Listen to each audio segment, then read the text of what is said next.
The morning sun hadn't quite broken through the clouds when Maya Rodriguez's phone buzzed insistently on her nightstand. She fumbled for it, squinting at the screen. Her sister Sophia's name flashed with an incoming call. "Sophia, it's 5:30 in the morning." "What's wrong?" "Maya, I need the biggest favor." Sophia's voice was strained, congested. "I'm sick." "Really sick? I've been up all night with a fever and I can barely stand. But I have a shift at the Ashford estate today, and if I don't show up, I'll lose this account. It's my best client. Please, Maya, can you cover for me? Just this once?" Maya sat up, her blonde hair falling over her shoulders as she processed the request. She had planned to spend the day working on her master's thesis in early childhood education, but Sophia sounded desperate. "The Ashford estate? Sophia, I don't know the first thing about—" "You don't need to.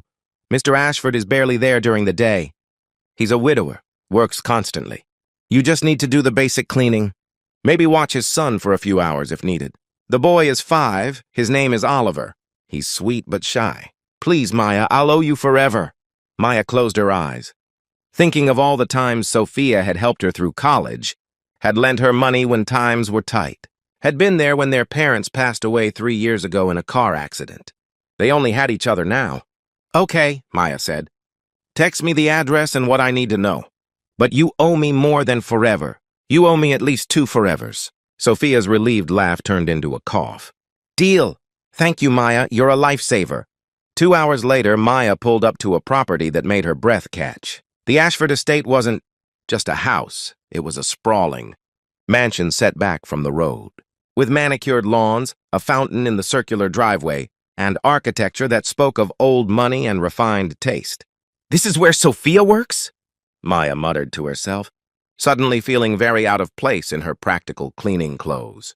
She'd worn a light blue shirt and jeans, simple and comfortable, but now she wondered if she should have dressed differently. She rang the bell, and after a moment the door opened. A man stood there in a navy blue suit, clearly about to leave for work. He was tall, probably in his mid-30s, with dark hair and striking eyes that held a weariness. Maya recognized the look of someone carrying too much weight. "You must be Sophia's replacement," he said, his voice polite but distant. "I'm Alexander Ashford. Thank you for coming on short notice." "Maya Rodriguez," she said, offering her hand. "Sophia's my sister. She's really sorry she couldn't make it. No need to apologize. These things happen." He glanced at his watch. "I'm running late for a meeting." "Oliver is in the living room. He's had breakfast, but he'll need lunch around noon. There's food in the refrigerator. The cleaning supplies are in the utility closet. Sophia's notes are on the kitchen counter. She texted me that she'd send you the routine. Oliver is your son?" Maya asked. Something flickered in Alexander's expression. Pain, maybe, or regret. "Yes, he's 5. He's been through a lot. His mother passed away 2 years ago, and he doesn't talk much anymore. To anyone, don't take it personally." Before Maya could respond, Alexander was already heading toward a sleek black car in the driveway. "I'll be back by 6. My number is on the counter if you need anything urgent." And then he was gone, leaving Maya standing in the grand foyer of a mansion, responsible for a house and a child she'd never met. She found Oliver exactly where his father had said. He'd be in an enormous living room that had been partially converted into a play area. The little boy sat on the floor, building something with colorful blocks. He had his father's dark hair and the same cautious eyes. Beside him was a stuffed gray elephant that looked well-loved, with worn patches and a slightly crooked ear. "Hi, Oliver," Maya said softly, kneeling down a respectful distance away. "My name is Maya. I'm going to be here today while your dad is at work." Oliver looked up at her briefly, then returned his attention to his blocks without saying a word. Maya had studied child development extensively, and she understood that grief in children could manifest in many ways, including selective mutism. She wouldn't push him. "That's a really cool tower you're building," she said conversationally. "I like how you're using the green blocks for the base. That's smart, makes it stronger." No response, but Oliver's hands paused for just a moment, so she knew he was listening. "I'm going to do some cleaning, but I'll be around if you need anything. Is it okay if I turn on some music? I like to listen to music while I work." This time, Oliver glanced at her and gave the tiniest nod. Maya spent the morning cleaning, but she kept returning to check on Oliver. He moved from blocks to a puzzle, from the puzzle to coloring, always with his elephant nearby. He never spoke, but he would occasionally look up when she entered the room, as if making sure she was still there. Around 11:30, Maya decided to start preparing lunch. According to Sophia's notes, Oliver liked simple food, sandwiches, fruit, cheese. Maya found everything she needed and decided to make it a bit more fun. Cutting the sandwich into fun, shapes and arranging, the fruit into a smiley face on the plate. She brought it to the living room.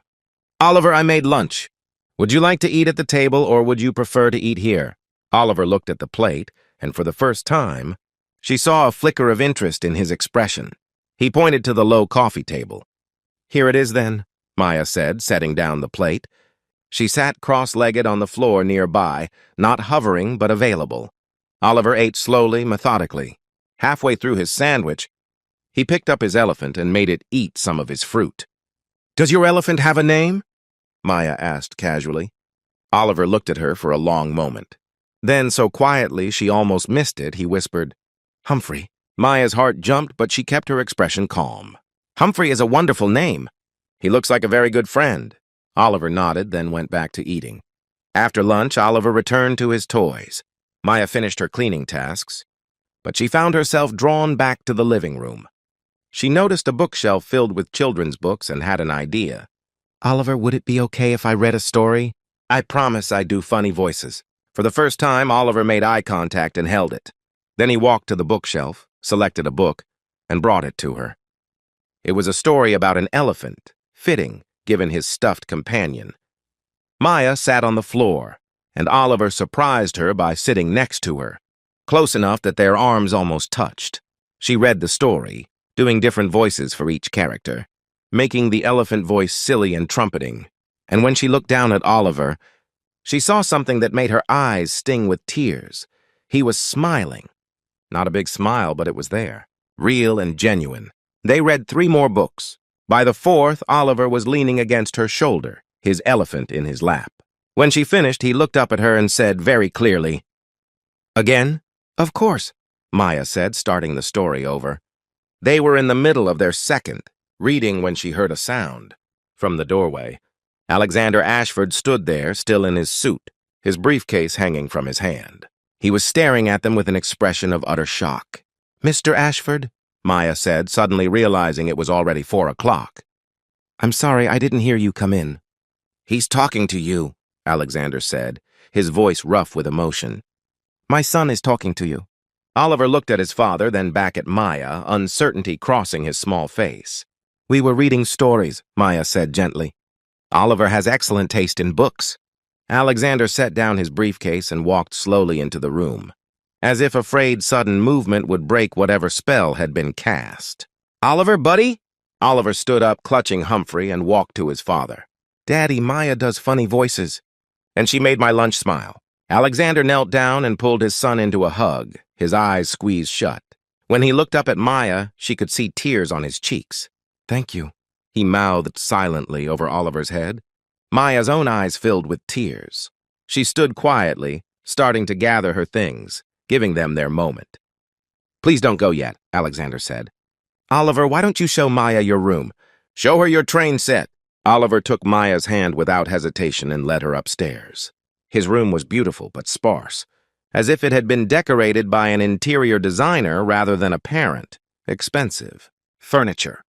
Tasteful colors, but lacking the chaos and personality of a lived-in child's room. Except for one corner, where an elaborate train set sprawled across a table. "Wow," Maya said genuinely. "Oliver, this is incredible."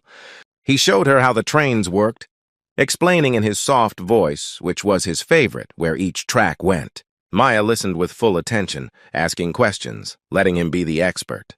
When they returned downstairs, Alexander had changed out of his suit into jeans and a white shirt. He looked younger, more approachable. "Maya, can we talk for a moment?" he asked. Oliver settled back onto the floor with his toys, and Maya followed Alexander into the kitchen. "I don't know what you did today," Alexander said, "but my son spoke to you." "He hasn't spoken to anyone." outside of mandatory responses to me or his therapist in over a year. Not to Sophia, not to his teachers, not to anyone. And in one day you got him to talk to you. To smile, to... His voice broke. I haven't heard him laugh in so long. I'd almost forgotten what it sounded like. I just spent time with him, Maya said. I didn't push. I let him come to me when he was ready. It's more than that, Alexander insisted. Sophia is wonderful, but Oliver never opened up to her like this. There's something about you. He paused. What do you do? For work, I mean. Are you a professional nanny? No, Maya said. I'm finishing my master's degree in early childhood education.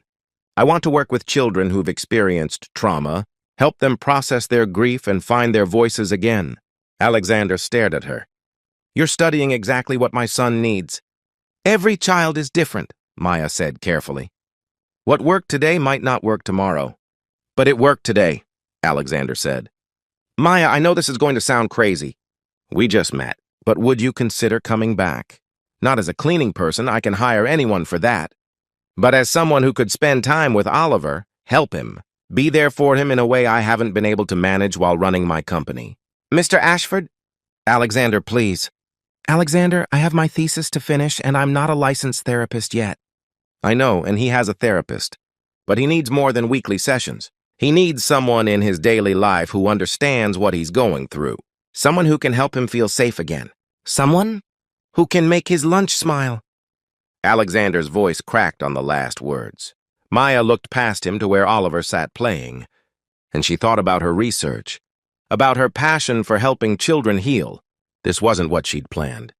But sometimes the most important work wasn't what you planned. Let me talk to Sophia, she said finally. And let me think about it. This is a big decision. Of course. Take all the time you need.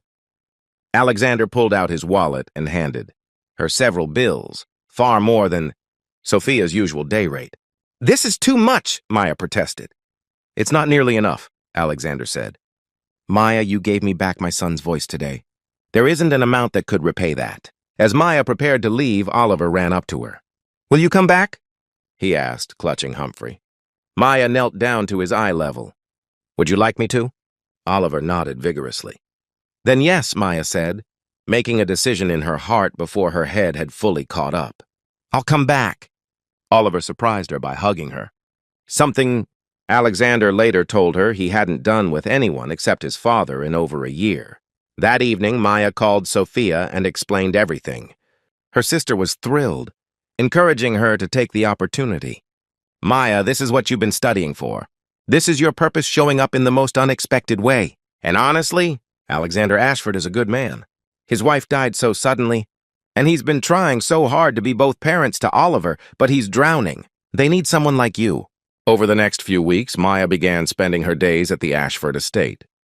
Alexander hired someone else to do the cleaning, making Maya's role solely about Oliver. She learned his routines, his triggers, his joys.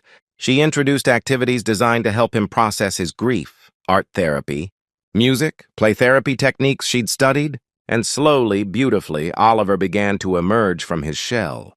He started talking more, first just to Maya, then gradually to his father, then to others. He laughed. He played with genuine enthusiasm. He started sleeping through the night without nightmares, and Alexander noticed. He started coming home earlier, joining their afternoon activities. He learned the songs Maya taught Oliver, the games they played. He became present in a way he hadn't been since his wife's death, pulled back into active fatherhood by the simple joy of seeing his son come alive again. Maya also noticed Alexander. She saw past the wealthy CEO to the devoted father underneath, the man who had been paralyzed by grief and fear of failing his son. She saw how hard he tried, how much he loved Oliver, how desperately he wanted to do right by the little boy. And Alexander saw Maya, truly saw her. Her intelligence, her compassion, her natural gift with his son. The way she made their house feel like a home again. The way she brought light into rooms that had been dark for too long. 3 months after Maya first walked through the Ashford estate's doors, Alexander asked her to stay for dinner. It had become routine by then, but this time felt different. Oliver was already in bed and they sat in the living room with glasses of wine. I need to tell you something, Alexander said. And I hope it won't make things awkward, but I can't not say it anymore. Maya's heart started pounding. Okay, I'm falling in love with you, Alexander said simply. I didn't mean to. I hired you to help my son, and you've done that beyond anything I could have imagined. But somewhere along the way, you also helped me. You reminded me that life continues, that there's room for joy even after loss. You made this house feel like a home again. You made me remember how to be a father. And you made me want to be more than just a father. You made me want to be a man who has room in his life for love. Maya felt tears streaming down her face. Alexander, I know it's complicated, he continued. I know you came here as an employee, and I would never want you to feel pressured. If you don't feel the same way, nothing has to change.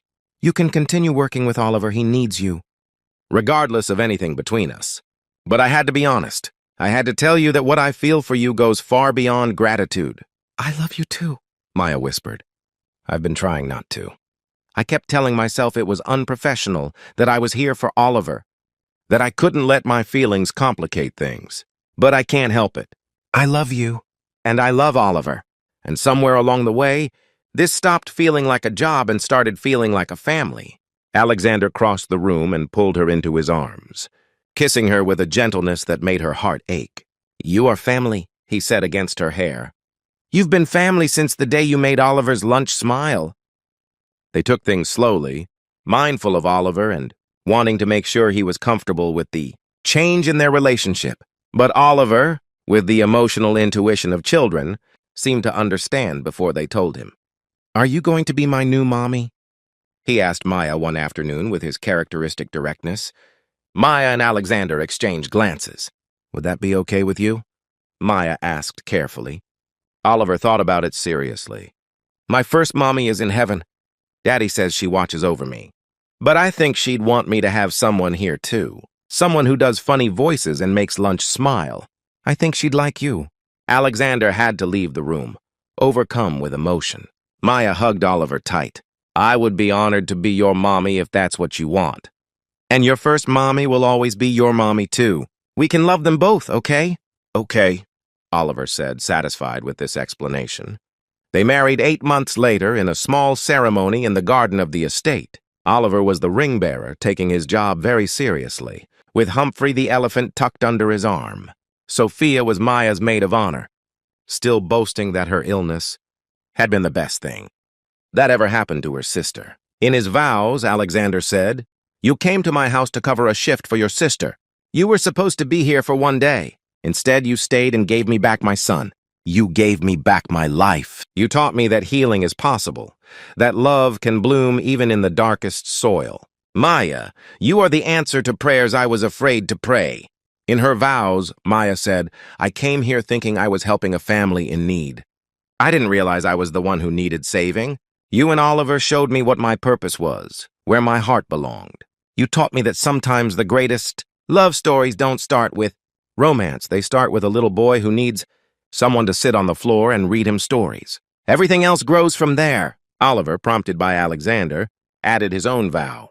Maya, I promise to always let you do the funny voices, and I promise to eat my vegetables. Most of the time, everyone laughed through their tears. Years later, when people asked how they met, Maya would smile and say, I covered my sister's shift as a maid for 1 day. I was just supposed to clean the house. Instead, I found a little boy who needed me to sit down and play blocks with him.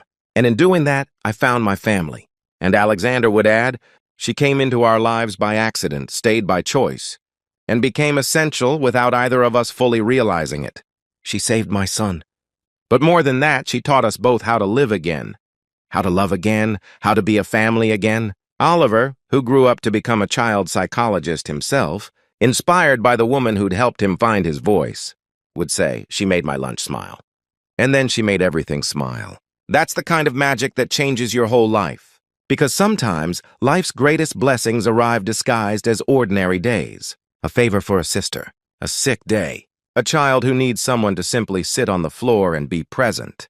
Maya had shown up to clean a house. Instead, she'd helped heal a family. And in doing so, she'd found where she belonged all along. She'd covered for her sister for 1 day, but she'd stayed for a lifetime. And that made all the difference.